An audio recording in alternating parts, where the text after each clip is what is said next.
Magandang tanghali! Kumusta po? Narito po ulit ang update natin para sa lagay ng ating panahon.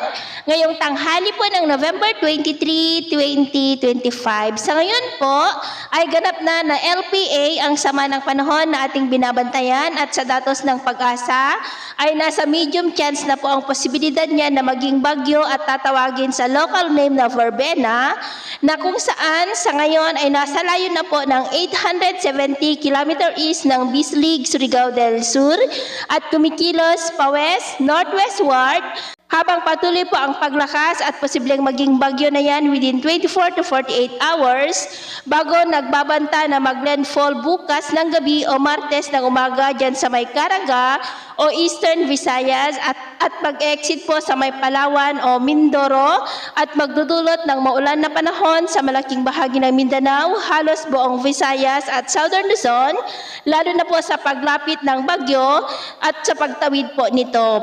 Pero sa ngayon, amihan pa rin ang nakakaapekto po dito sa malaking bahagi ng Luzon kasama na po ang shoreline.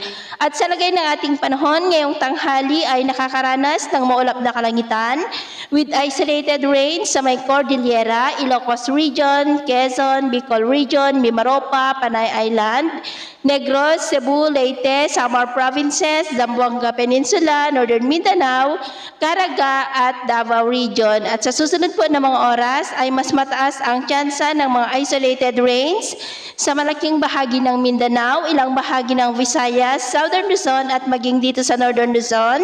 Kaya mag-ingat po tayo sa mga banta ng mapagbaha at pagguho ng lupa. At sa atin naman pong mga baybayin, maalon po ngayon sa mga baybayin ng Batanes, Babuyan Islands, seaboard ng Cagayan, Ilocos Norte Seaboard, maging po sa mga baybayin ng Silangan ng Luzon hanggang dyan po sa mga seaboard ng Northern Samar at Eastern Samar dahil ang mga alon ay posible po na aabot hanggang sa 2 to 4 meters height. Kaya hanggat maaari ay iwasan na po muna natin ang papalaot dyan sa mga may kulay pula para mas makaiwas sa mga sakunang pangkaragatan. So ito po ang latest update natin sa araw na ito. At ako po muli si James na nagsasabing sa kahit na pagsubok po na darating sa ating buhay, huwag na huwag po tayong mawawalan ng pag-asa. Thank you and God bless!